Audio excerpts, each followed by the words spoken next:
You know who it is, the horror flick, digger ditch, super six, big Mitch. And I'm kicking in doors with old three O's and I'm bringing 28 one-on-ones because we Vegas sons. It's the metal lands. It's the metals, man. And you already know where I'm going with this, right? Right? Yeah, big bolo, y'all ain't with it, man. And I'm definitely on them things with it, man. You already know, man. Come on, man. Welcome to Vegas Chronicles with your man, horror flick, Big Mitch. And today, I answer questions, talking about Vegas history, real Vegas history, And you know what's weird?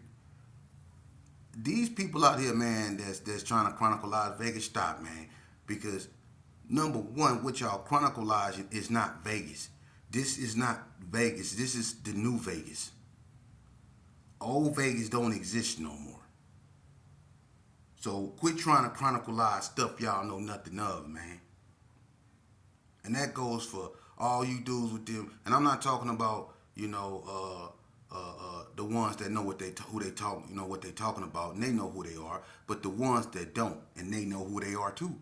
Won't y'all go on somewhere, man? For real, man. Go on somewhere, man. Because what y'all doing, man, y'all slandering Vegas, man. Y'all making Vegas look bad. Come on, man. Vegas got its own lingo, man. We ain't like no other state, man. We our own state, man. We do our own thing, man. You know. But let's get to the point. Um, I was asked basically who ran the prison system. The blacks, the Mexicans, the whites. Look, man. First of all, anybody can say they run something, but I'm gonna be honest with you. Overall, out here in Nevada, um, the blacks, even though they're not organized, because each neighborhood basically sticks to themselves. The Bloods affiliate themselves with the Bloods. The North get along with the North basically. Um, the Gersons, they get along with themselves and, somewhat with the Bloods.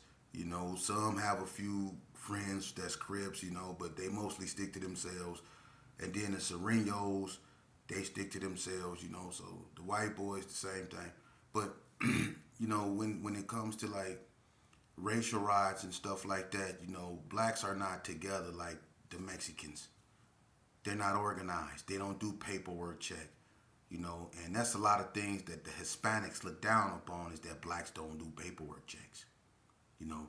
So a black can come in there for any kind of thing, and a lot of people, a lot of Mexicans that been in court with a lot of blacks that had some messed up cases and knew what they was in prison for and was wondering why the blacks didn't run them off the yard. And it's because the blacks don't do no paperwork checks. So a lot of Mexicans look down and frown upon that, because they know it's some dudes up in there that ain't right that shouldn't be on the yard. But because, they have a reputation otherwise than that crime, they are. But the Mexicans, they move differently. They on the paperwork. They got to work out every day. You know what I mean? It's mandatory. They can, they stick together.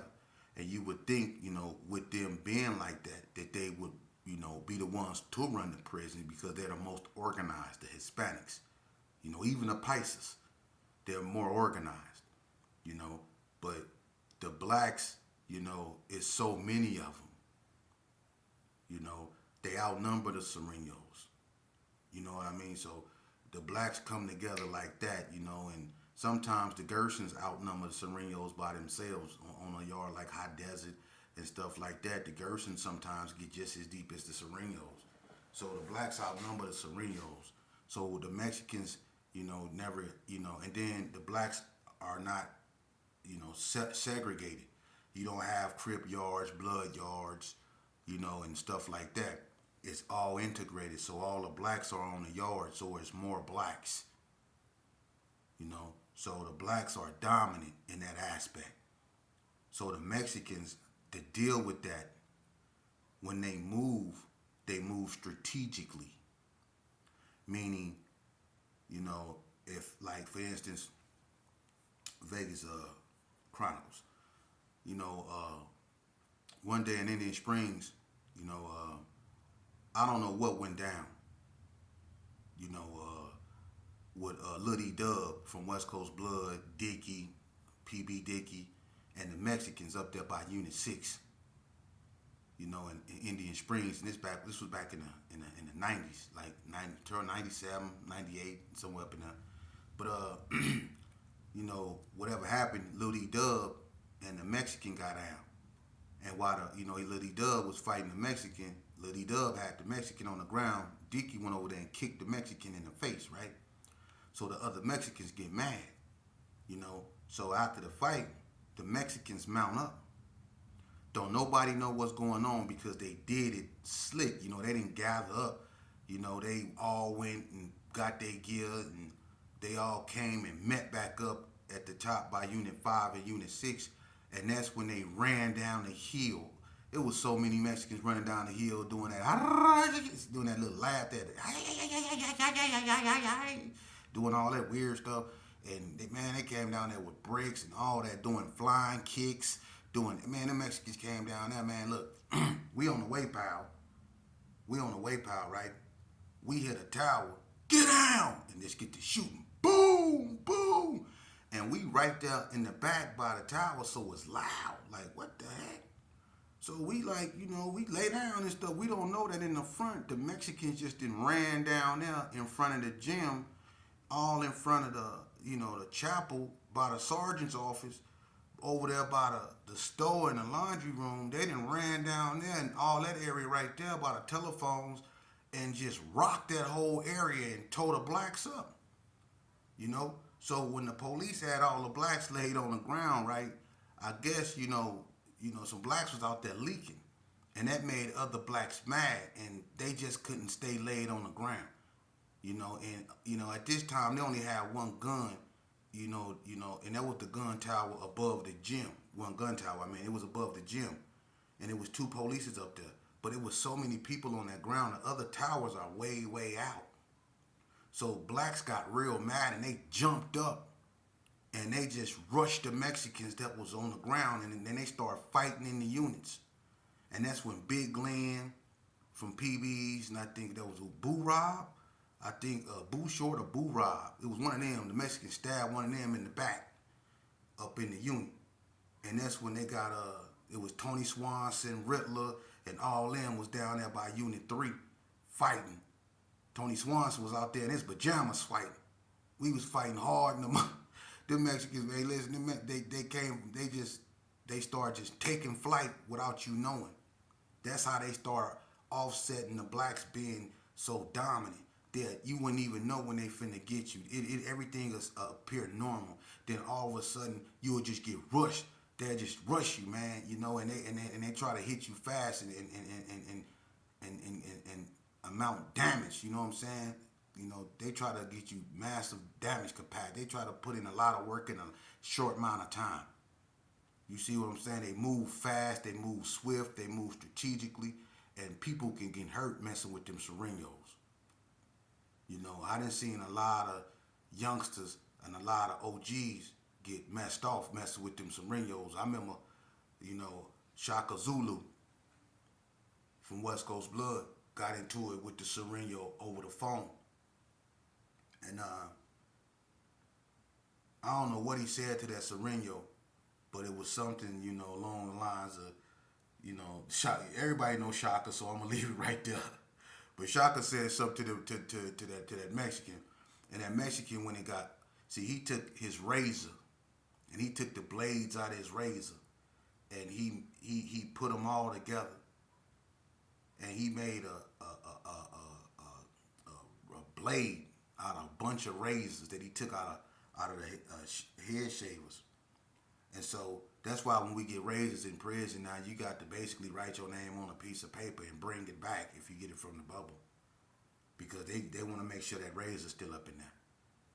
Because that Mexican took a bunch of razors out of razors, and he made whatever type of blade.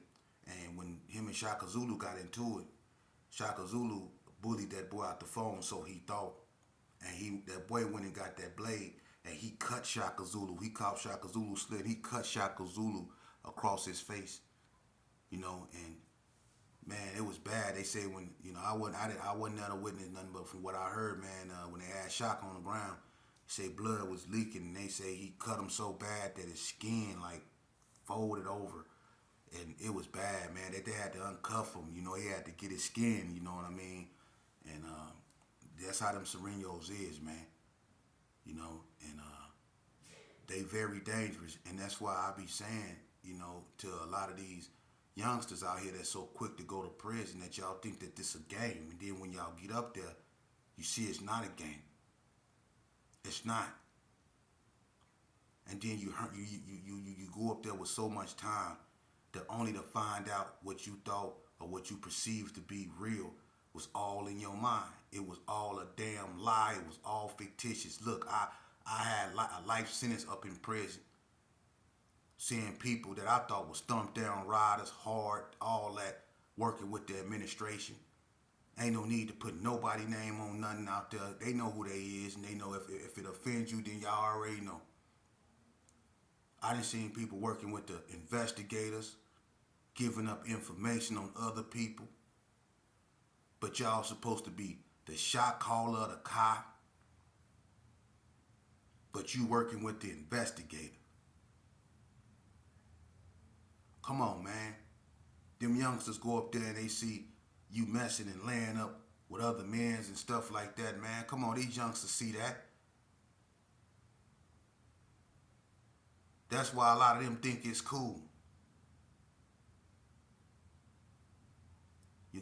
We failed these youngsters horribly, man, because they still around here. They still around here like they got a I don't give a mentality, and they should have learned from our mistakes. We should have taught them from our mistakes. We should have showed them from our mistakes that this lifestyle, that way of thinking, is not the way to go, and it's gonna get them where it got us and the people we lost. We the lucky ones because we still here. But look at how many people that didn't make this journey. I constantly put that in y'all face because people act like they forgot. That's why Vegas can't be chronicalized, right? Because ain't nobody left. Ain't nobody left. And it's a bunch of people that went to the penitentiary at an early age, man. There's a bunch of people that went to the prison in 85, 84, 83, 80, 86. They went to prison way back then and ain't been out. So they missed all these wars.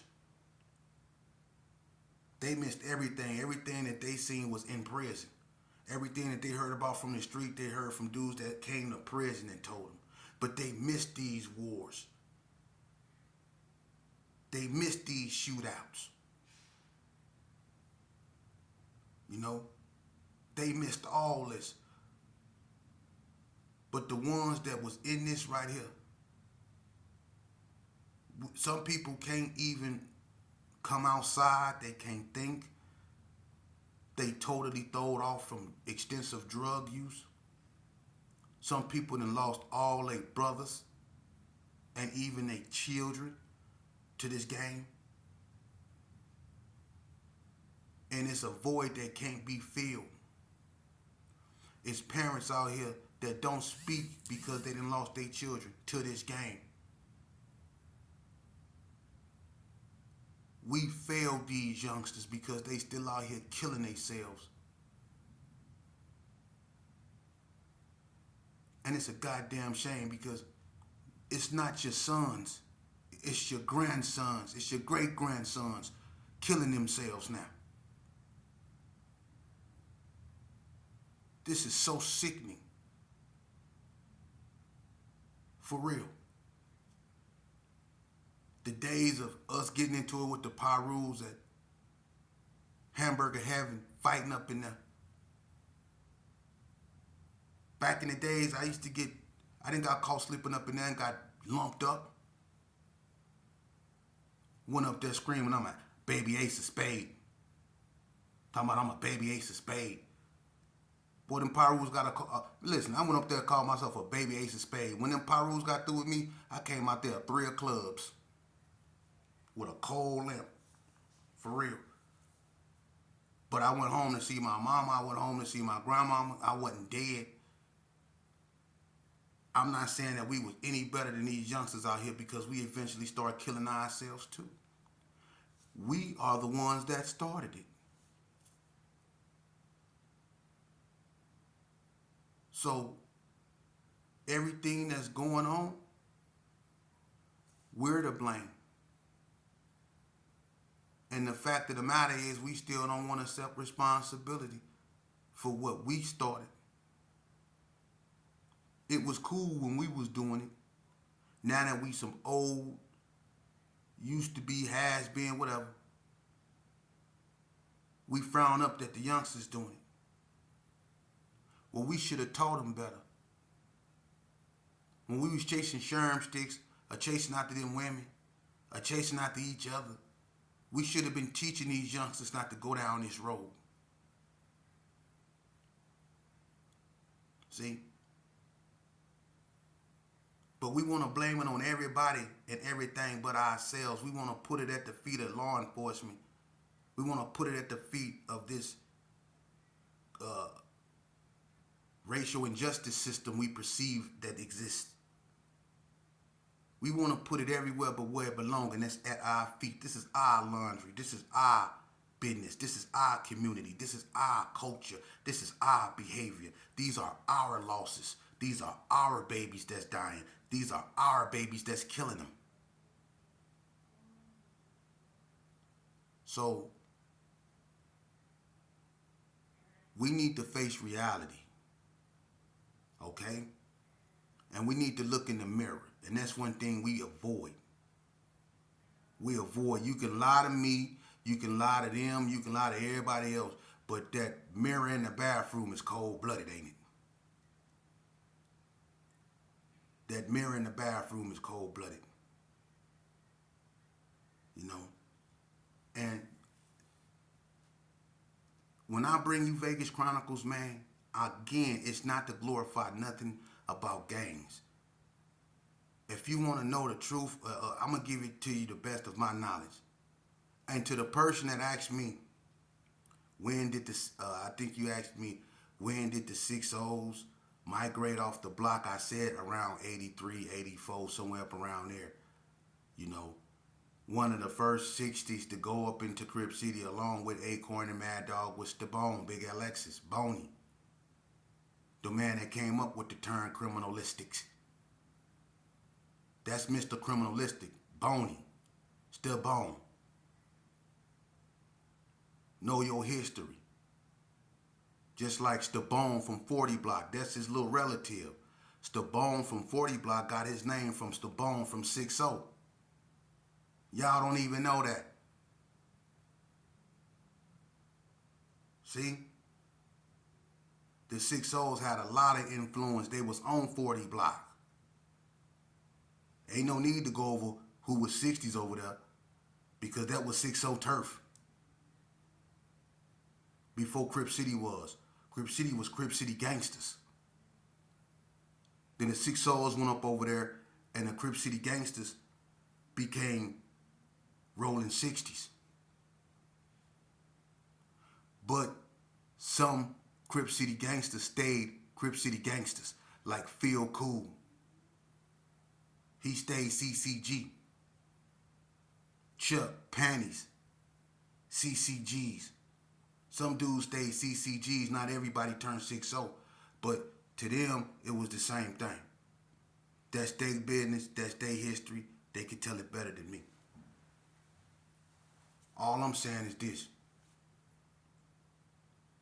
I'm going to tell you youngsters something. When you sign up to gangbang,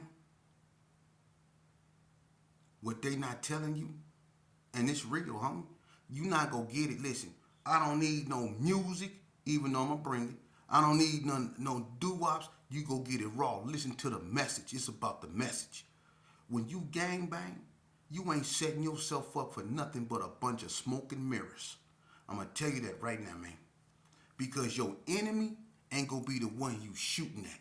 Your enemy ain't going to be the one that you crossing out on the wall. Your enemy ain't gonna be the one you trying to catch that fade with. Your enemy ain't gonna be the one you always hollering killer when you hear. Your enemy is gonna be the same one throwing up what you throwing up. Your enemy is gonna be the one saying, I love you, homie. Your enemy is gonna be the same one that say, hey, homie, come go with me. Your enemy is gonna be the same one that say, hey, let me get that. That's gonna be your enemy. That's what you go sign yourself up for. Ask anybody from any hood.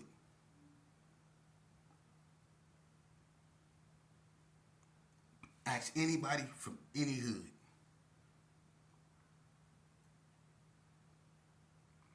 It's like that.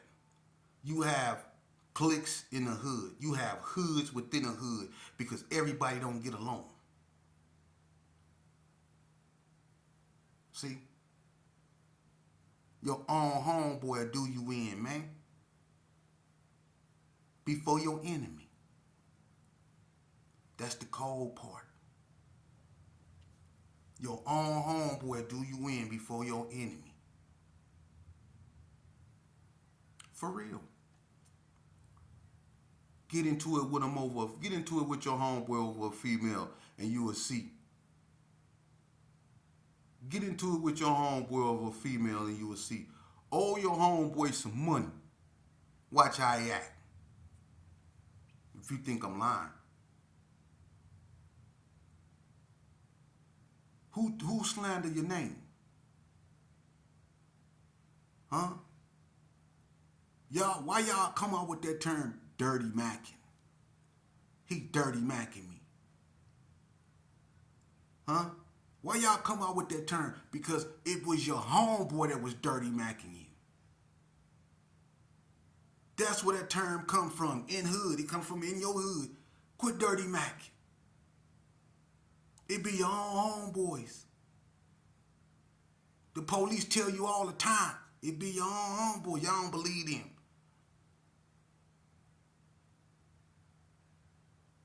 For real. I remember, look. Let me tell you something. One day, I'm going to just say this. Vegas Chronicles. Me and some of my homeboys, we got together. We put in some work. Let's leave it at that. Right? And the next day, it was some people rolling around looking for us. Right? So I see Baby Gangster and Freak Dog. It's Baby Gangster, Freak Dog, and Hub on the side of my Auntie Maggie house. I come up over there. Freak Dog asking me about it. Like, what y'all do? And, I was explaining to him what was happening. Plu, which is, Metro, and Anthony Plu, Antonio Plu, whatever his name is, but Plu, y'all remember Metro Plu? Plu rolled up. Big white boy with him. Looked like a youngster, a rookie. And Plu liked taking hats.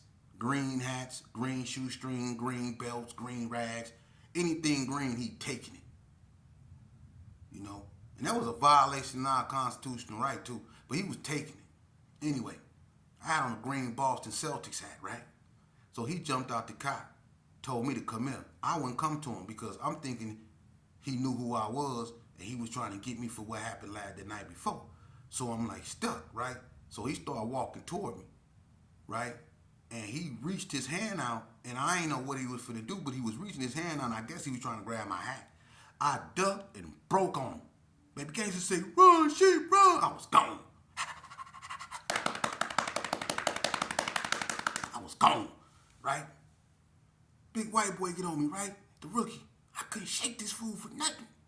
Look, he chased me all the way through the Gerson, all the way across the street to EOB. I ran through EOB, through the kitchen, through the side door. I'm out in the back on a playground. By then, they had the helicopter in the air. I hear all these sirens, the police coming. I'm in the back of EOB by the little things the children climb on and all that old stuff. The people in the inside didn't lock the door, so I can't go back in there. So the police, he ran on the outside of EOB through the desert part and jumped over the wall, drew down on me, right? Told me to get down. I ain't getting on the ground, right? So he held me at gunpoint till Plutum came. Plutum come bust through the door. They put me in all kind of chokeholds and arm locks, right? Him and his female. I get to fighting back. I found a female kicking her and sat her down real fast. The fact that I sat her down made them mad. They started hitting me. I was out there, man. Listen, they was hitting me and kneeing me in my ribs and putting, man. Listen, they was, and Plu had his knee on my chest and he had me pinned down in the way to where he had his knee on my chest and he had the other leg on my shoulder, man. And he had access to all my face and he would just hit me in the same spot over and over again. And the way he was hitting me, he can't fight, but he was landing it. Hey, look. They was beating the brakes up off me. You know what I'm saying? I was hollering, I was 13. They was beating me till I was screaming I was 8. I'm 8! They beat me. Man, look, they beat the brakes off me. The only thing that stopped them from beating me up was Gugu. I ain't know Gugu was anywhere in the vicinity. My cousin Gugu started jumping the gate. And they jumped up off me and drew down on Gugu and told Gugu to get back. And he was like, quit beating on my folks. And my auntie Angie and all them came up over there. But by then, I ain't even know who I was. I ain't even know who I was, man. They beat the memory up out my. They whooped me, man. Look, they beat the brakes off me. And before I can, and look, when they was walking me through the door, right? They was walking me through the kitchen. They was taking me through the inside. Before they could get me in the inside, the female I kicked and I dropped her.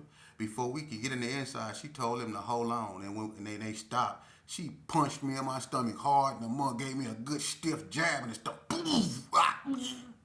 She hit me in the stomach hard, and the mug. Hey, she hit me in the stomach hard. She hit me with a body shot. And then she whispered, I ain't through with you neither.